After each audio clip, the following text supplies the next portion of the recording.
Olá, boa noite. Hoje é quinta-feira, 6 de fevereiro e está no ar seu Rede Alto Tietê News. Beija-Flor campeã do Carnaval do Rio de Janeiro. A escola de Nilópolis conquistou seu 15º título no Carnaval 2025, celebrando uma vitória histórica que marcou a festa.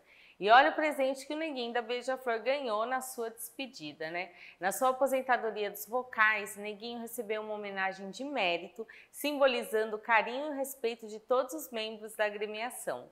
A competição foi decidida na reta final. A Beija-Flor obteve vantagem nos quesitos de bateria, fantasia, samba enredo, superando a Grande Rio e a Imperatriz Leopoldinense. A Beija-Flor conquista o coração dos foliões e com essa vitória garantiu uma despedida inesquecível para o neguinho da Beija-Flor. Hoje no jornal a gente ainda vai falar bastante sobre carnaval, mas vamos falar agora de uma notícia séria. O acidente com os jogadores do Bragantino. Para você entender, viu? Na madrugada da última terça, 2 jogadores da equipe sub-20 do Bragantino, Pedro Castro e Pedro Severino, sofreram um grave acidente. O veículo que os transportava colidiu com uma carreta na rodovia Anhanguera ao retornarem do período de folga para uma apresentação do Clube Paulista. Os primeiros relatos indicaram que Pedro Castro, de 18 anos, apresentou ferimentos leves, com algumas escoriações, sendo mantido em observação e recebendo alta médica no mesmo dia. Já Pedro Severino, de 19 anos, está em estado crítico, inconsciente, com um trauma grave na cabeça, sendo imediatamente encaminhado para cirurgia de emergência, no qual foi realizada com sucesso. Em nota, na quarta-feira, o Hospital Municipal Dr. Valdemar Tebaldi, em Americana, no interior de São Paulo, informou que abriu o protocolo para confirmação de morte cefálica do atleta. Mas, na tarde de ontem, a Prefeitura de Americana atualizou o quadro do atleta, interrompendo o protocolo de morte cefálica devido a um quadro de reflexo de tosse, declarando que o jovem seguiria com sedação, ventilação mecânica, uso de noradrenalina e antibióticos com o objetivo de evitar infecções. Além disso, o motorista do veículo não identificado confessou em depoimento que dormiu no volante, contribuindo para o acidente. Em nota, o Red Bull Bragantino afirma que o atleta Pedro Severino segue internado em estado gravíssimo na UTI do Hospital Municipal Dr. Valdemar Tebaldi, em Americana. Ele vem sendo acompanhado pelo Dr. Ricardo Ansari, referência do Clube de Neurocirurgia, e será providenciada a remoção para outro hospital assim que o seu quadro for estável. O atleta Pedro Castro foi transferido para o Hospital 9 de Julho em São Paulo e está em monitoramento. Ele sofreu fratura na vértebra cervical e escoriações, mas encontra-se bem fora de risco. O Red Bull Bragantino acompanhou de perto a evolução dos casos e segue prestando toda assistência aos jogadores e às famílias. A Defesa Civil do Estado de São Paulo renovou o alerta para altas temperaturas até esse domingo, dia 9, gente. Na capital, os termômetros registram 31 graus. Em algumas regiões, os termômetros devem registrar até 37 graus. Mesmo com calor intenso, não foram descartadas pancadas de chuvas isoladas, acompanhadas de quedas de raios, granizo e rajadas de vento. Mas só fiquem atentos, viu? Porque, olha, o tempo deve mudar a partir de segunda, dia 10, de acordo com os meteorologistas do CGE da Defesa Civil, com a chegada de uma frente fria quebrando o bloqueio atmosférico da alta pressão. Gente, não é uma frente fria assim que vai dar frio, não, só vai dar uma queda aí nas temperaturas. Mas aproveitando então que a gente está falando tanto de temperatura, vamos já emendar e falar da previsão de tempo para amanhã na região? Em Suzano, hoje, os termômetros registraram mínima de 19 e em Guarulhos chegou a ter 30 graus. Agora, para amanhã, vamos falar do tempo. Olha, em Biritiba tem mínima de 16 graus e máxima de 29. Em Guararema, a mínima vai ser de 17, a máxima de 31. Os dados também apresentam valores altos, confirmando uma onda de calor. SASP abre 32 vagas para cursos de salgados, congelados e produtos de confeitaria. As inscrições serão realizadas a partir de sexta-feira, amanhã, gente. As aulas devem começar no dia 24 de março, com atividades desenvolvidas no projeto SASP Capacita, viabilizando a parceria com o Sebrae e o Senai. Os interessados devem ser moradores de Suzano com mais de 18 anos e comparecer à sede do SASP, na Rua General Francisco Glicério, número 1334, no centro, das 8 às 5 da tarde, com documento e comprovante de residência. E no próximo bloco a gente tem mais notícias aí para você. A gente vai falar do carnaval, como ficou na região, e tem Desenrolando com Tamara Brat. Fica aí que é rapidinho, já estou de volta para te manter bem informado.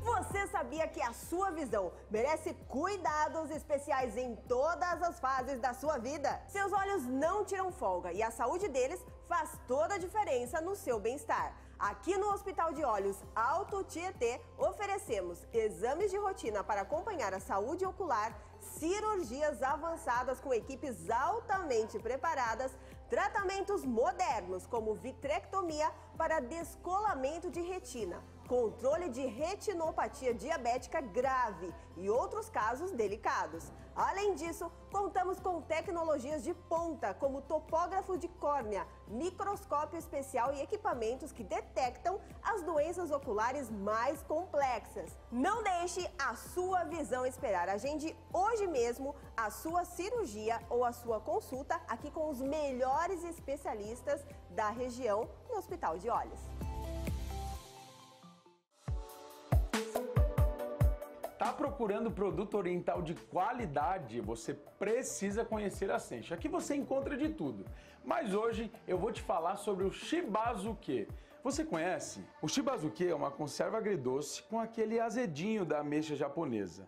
E esse é o primeiro shibazuke do Japão feito no Brasil. Essa receita veio de Kyoto e esse é um ótimo acompanhamento para dar cor e sabor a pratos com arroz, além de sushi, sashimi, entre outros. Entre muitos benefícios do shibazuke estão: auxilia na digestão, tem ação antisséptica, além de ser um excelente energizante e antioxidante. Ou seja, saúde e qualidade de vida para você. Ah, mas onde é que eu encontro esse produto? Olha, com certeza você encontra nos melhores mercados e conveniências. Senshi, produtos japoneses, inovando na sua mesa.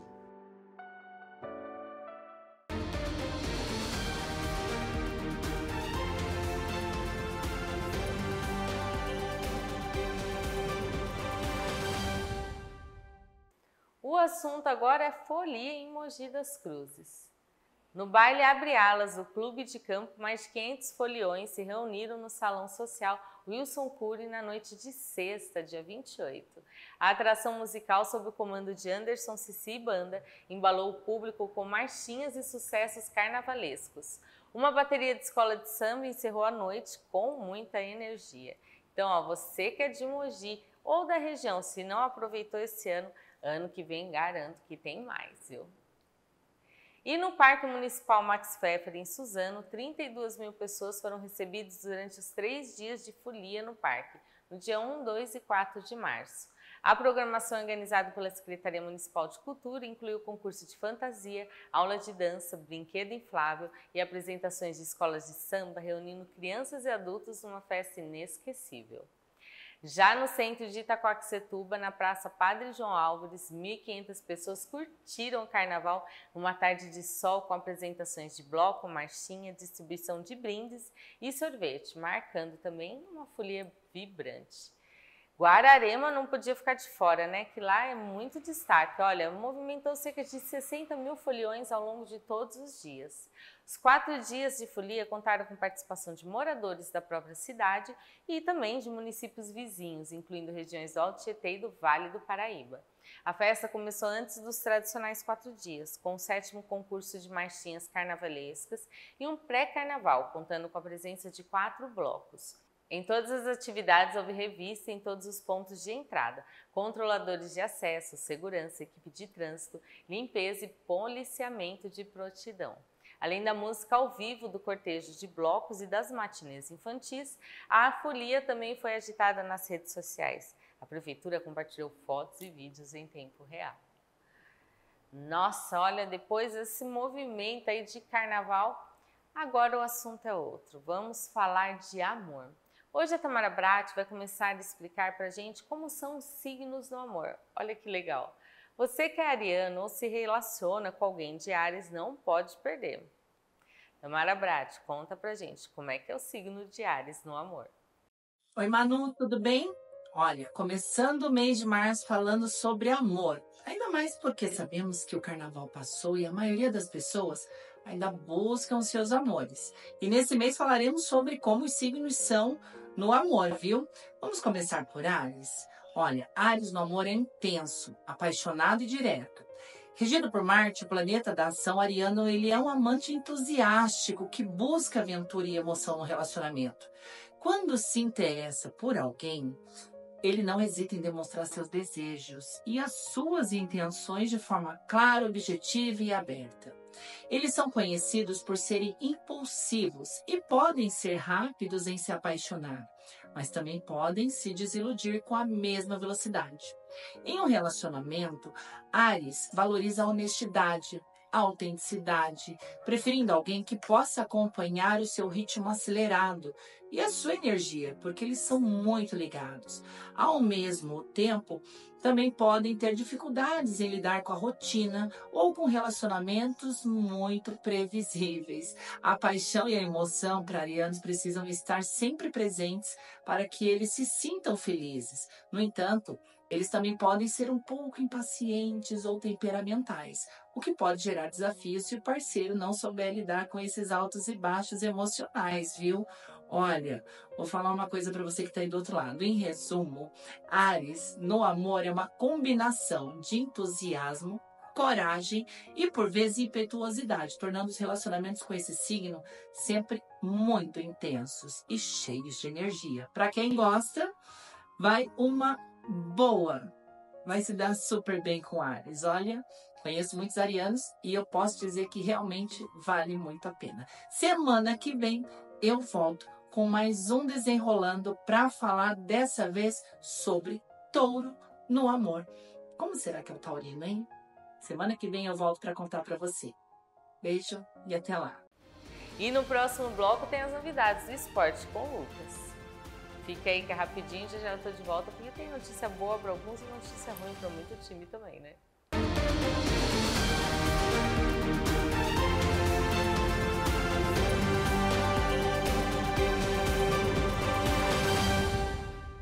Um novo tempo.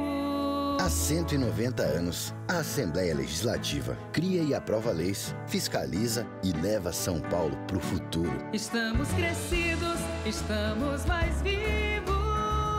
Juntos construímos uma história de lutas, garantindo mais direitos para todos. Defender São Paulo é a nossa missão. Ontem, hoje e sempre. Deputados estaduais e Alesp. Há 190 anos. Um novo tempo para São Paulo. O meu, o seu, o nosso amadinho restaurante Senhor Antonini tá de cara nova. E quem vai contar essa novidade é o Douglas. Isso mesmo, meu amigo Anderson, nós estamos de casa nova. E os meus mogianos, agora estamos aqui ó, na área central. 1º de setembro, chegamos! E chegamos daquele jeito gostosinho, com aquelas delícias e o cardápio recheado de opção. E o mais gostoso, que ainda vai vir muitas coisas novas. A casa está incrível e nós não podemos deixar que tudo que nós fazemos é da nossa família para a sua família. É a família Antonini crescendo cada vez mais com a sua colaboração. Então venha visitar a gente. Estamos aqui ó, na Praça 1º de Setembro, centro de Mogi. Vem pro Sr. Antonini, você também, vem!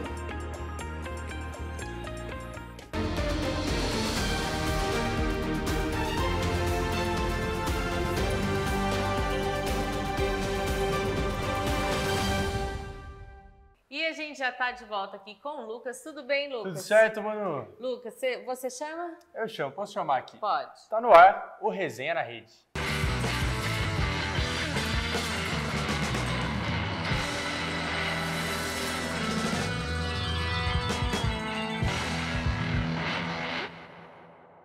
Lucas, a gente já vai emendar falando de Libertadores aqui, que não teve muita, não teve coisa boa aí pro pessoal brasileiro, né? Pois é, pros corintianos a notícia é ruim, agora pros rivais eles estão rindo à toa. Na noite da última quarta-feira, Corinthians foi até Guayaquil enfrentar o Barcelona e foi superado por 3-0. O primeiro gol foi marcado ainda no primeiro tempo por Corozo, de pênalti. Um pênalti ali que também deixou dúvidas quanto à precisão do bote do João Pedro Tchoca, mas a gente comenta daqui a pouco.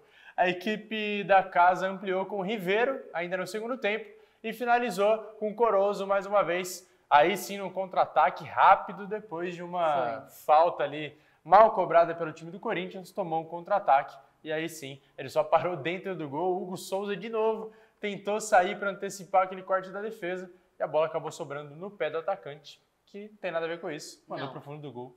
3-0, vaga bem encaminhada, será que podemos dizer assim? Porque esse foi só o jogo de ida da terceira fase dessa pré-Libertadores. O jogo de volta acontece na próxima quarta-feira em Itaquera.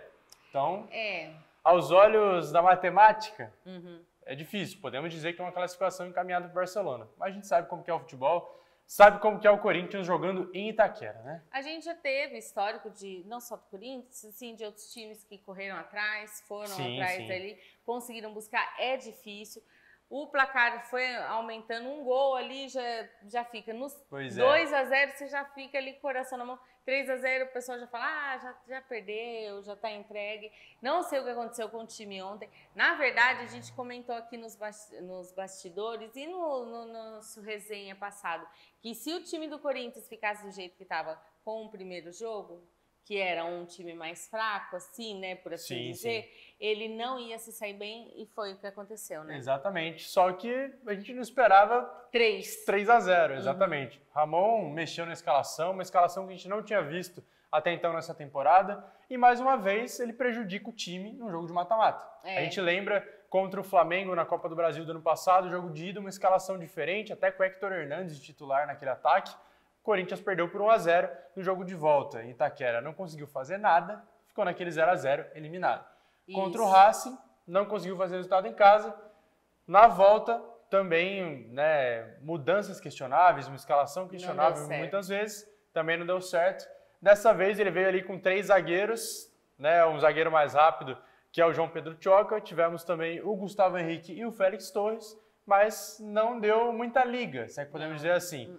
Na questão de criação ainda, a gente tinha um lateral esquerdo que não apoiava, porque nesse esquema ali com 3 zagueiros, a gente tem os 2 laterais que acabam apoiando mais, ficando como alas, né? Então é aquela, o pessoal de casa defende com 5 e ataca ali com mais jogadores também, com essa subida dos alas. Mas o Hugo dificilmente subia para apoiar esse meio campo. Meio campo, detalhe, que já com a ausência do Ranieri, que estava lesionado, tivemos de salto de última hora o José Martínez, então ficou meio que improvisado. Breno Bidon de primeiro volante junto com o Alex Santana. Um fazendo a função do outro. Exato, no meio campo que não funcionou. Então sofria muito para marcar e dificilmente criava. Na verdade, ele parece que escalou em blocos, não tinha uma liga, não tinha uma constância, não sei o que aconteceu. O goleiro também do Corinthians não estava na sua melhor inspiração ali. O que a gente viu ali nesse jogo foi um ataque contra a defesa. A bola só ficava batendo e voltando nesse ataque do Corinthians, voltando no contra-ataque do time equatoriano. Por conta disso, tinha um buraco no meio campo.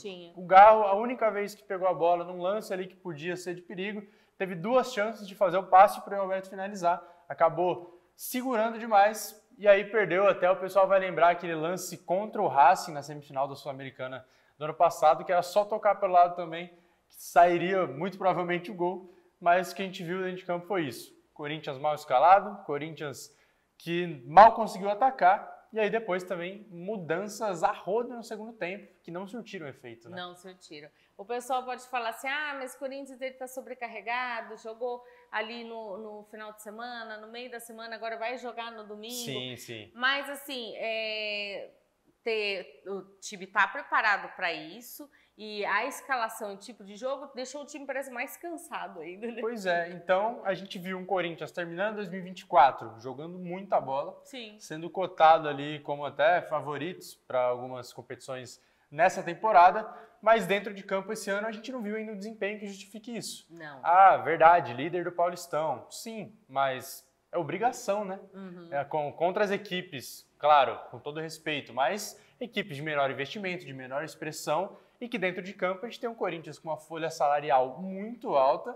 Temos jogadores aí como Memphis Depay, que é um estrela internacional. Então, era obrigação chegar nessa semifinal. A gente viu o Ramon muitas vezes falando de a gente está na semifinal, a gente conseguiu passar nessa fase da Libertadores. Pois é, vai ter que dar a resposta 2 em seguida, né? Isso. E falando em Paulistão, vai ter semifinal do Paulistão, né? Exatamente. Chegou na hora de mudar essa chave. No domingo, teremos a semifinal do Paulistão entre Corinthians e Santos. O jogo acontece às 6h30 da noite. E aí, na segunda-feira, Palmeiras recebendo o São Paulo às 9h35 da noite, para ser mais exato. Você acha que o Corinthians vai se sentir abalado aí? Olha, o Corinthians se sentir abalado, não se sentir abalado, se sentir pressionado, eles vão ter que dar a resposta em campo nesse jogo. A torcida já tinha pressionado no jogo de ida contra a Universidade Central, o jogo de volta também deixou muito a desejar, mas conseguiu essa classificação.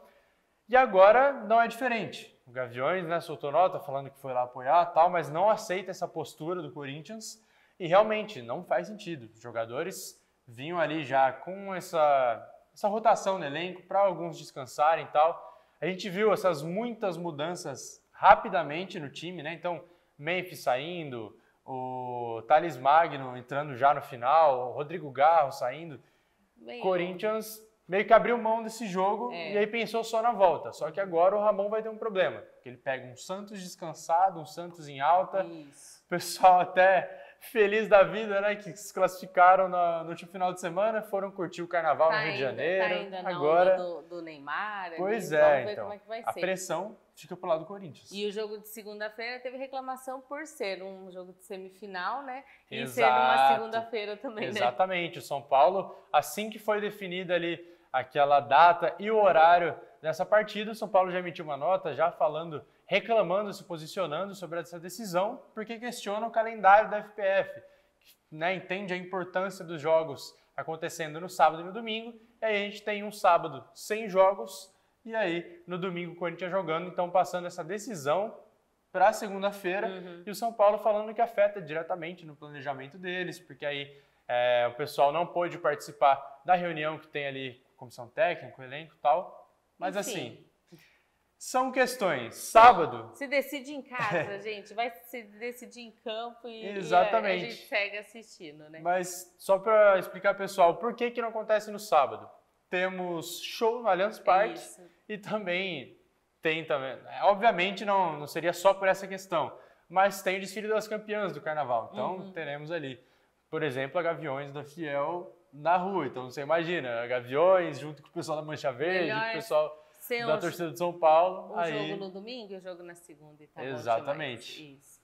Bom, a gente agora falou já de Paulistão, mas vai ter convocação aí, né? Teve convocação aí. Exatamente. Na manhã dessa quinta-feira, tivemos os convocados de Dorival Júnior para os Jogos da Seleção Brasileira nessa próxima data FIFA. Então, a Seleção Brasileira encara a Colômbia e a Argentina nos dias 20 e 25 de março. E já temos os convocados. De goleiros, Dorival Júnior chamou Alisson, do Liverpool, Bento, do Al Nassr e Ederson, do Manchester City. Já passando para as laterais, tivemos o Danilo, do Flamengo, que também pode atuar como zagueiro, Guilherme Arana, lateral esquerdo do Atlético Mineiro, Wesley, do Flamengo, aparecendo então com sua primeira convocação, e Wanderson, do Mônaco. A gente percebe um grande volume de laterais direitos, né? Arana praticamente como o único canhoto aí dessa lista. Agora, já na zaga, tivemos Gabriel Magalhães, do Arsenal, Marquinhos, do PSG, Léo Ortiz, do Flamengo e Murilo, do Nottingham Forest. Passando para o meio-campo, temos André, do Wolverhampton, Bruno Guimarães, do Newcastle, Gerson, do Flamengo, Matheus Cunha, do Wolverhampton e o Neymar aparecendo aí com a camisa do Santos e o Joelinton, do Newcastle. Então, vocês até podem estar estranhando o Neymar e o Matheus Cunha aparecendo como meio-campistas, mas são aqueles meias atacantes. Então, os camisas 10 ali que encostam mais no ataque.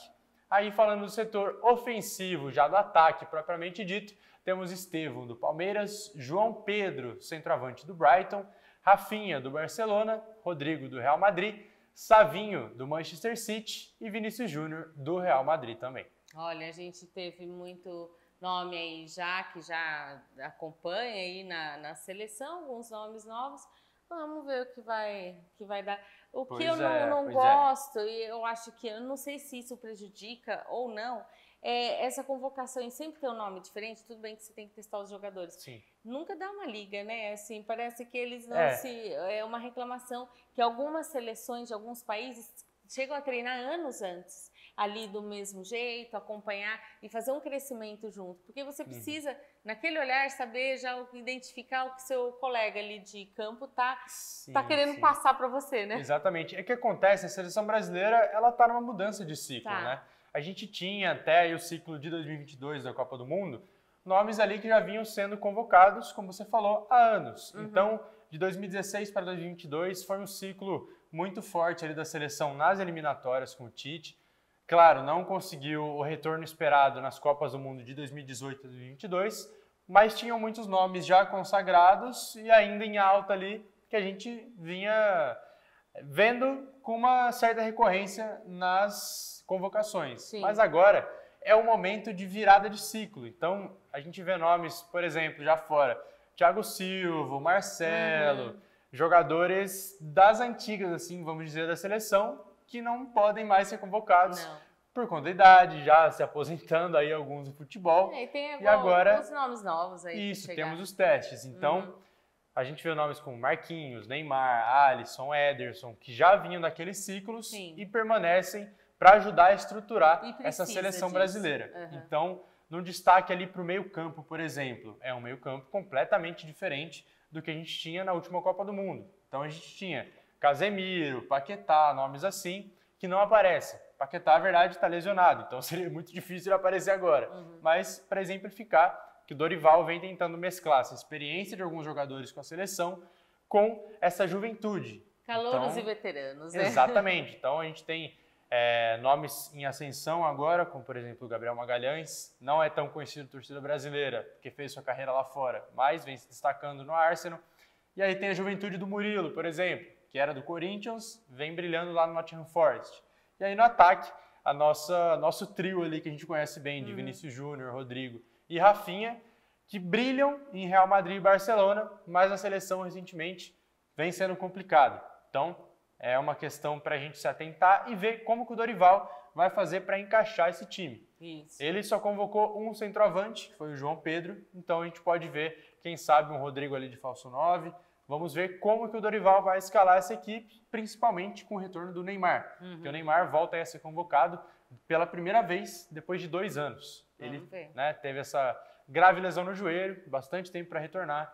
Ao Hilal, ao Santos, agora está de volta, então ficamos na torcida, né? Com certeza, viu?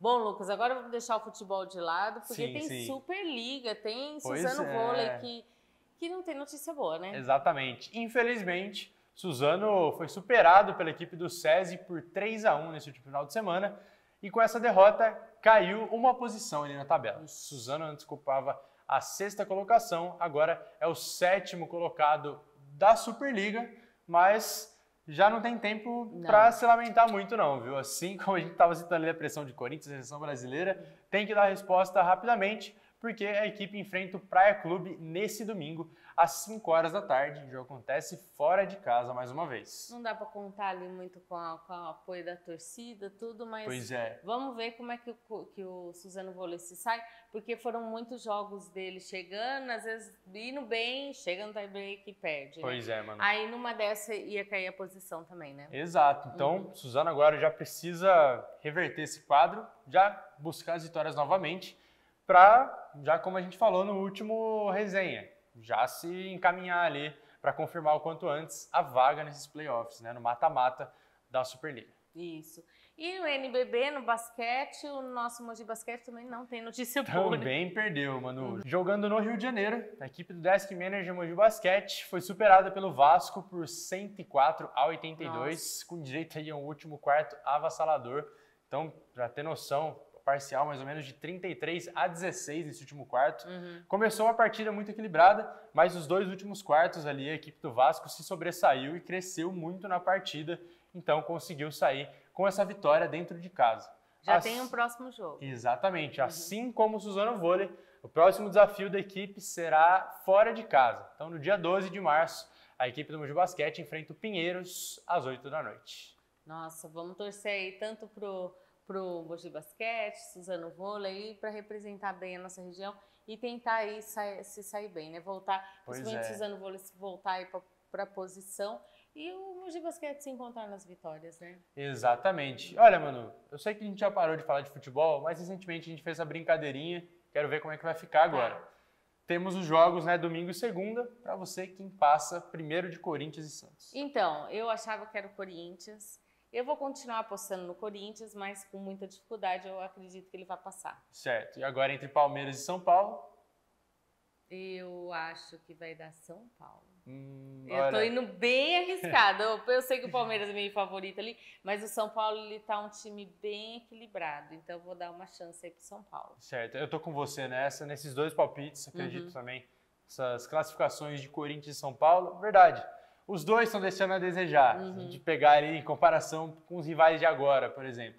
Mas São Paulo tem sido a pedra no sapato do Palmeiras recentemente em classificações. E em 2019 a gente viu esse roteiro, né? Era Corinthians e Santos na semifinal, Palmeiras e São Paulo. E essas duas equipes se classificaram.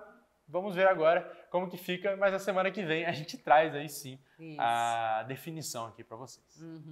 Bom, Lucas, antes de finalizar, vou lembrar o pessoal de casa, houve uma atleta do fisiculturismo de 20 anos que faleceu na competição lá no Arnold. Ela teve um infarto, né? E assim, os motivos seriam uma desidratação severa, mas a gente vai dar notícia completa e direitinho para vocês lá no Instagram da Rede Alto Tietê. Então, quem tiver curiosidade, vai lá, porque é uma atleta bem jovem, competindo, e assim, o falecimento dela foi em decorrência do próprio esporte, né? Exatamente. Então, a gente vê, né, justamente essa preparação ali para as competições, que não pode ter um grande volume de água acumulado. A gente viu em competições importantes agora, por exemplo, o Ramon Dino com problema dessa questão da água, mas agora, felizmente, né, mais uma jovem atleta que tinha muito ainda, muito ainda, 20 anos, ela tinha o corpo ali da atleta, mas o rostinho ali bem de menina ainda. Pois é. E a gente deixa aí para essas nossas condolências, mas se você quiser saber a notícia completa, vai lá no Instagram da TV,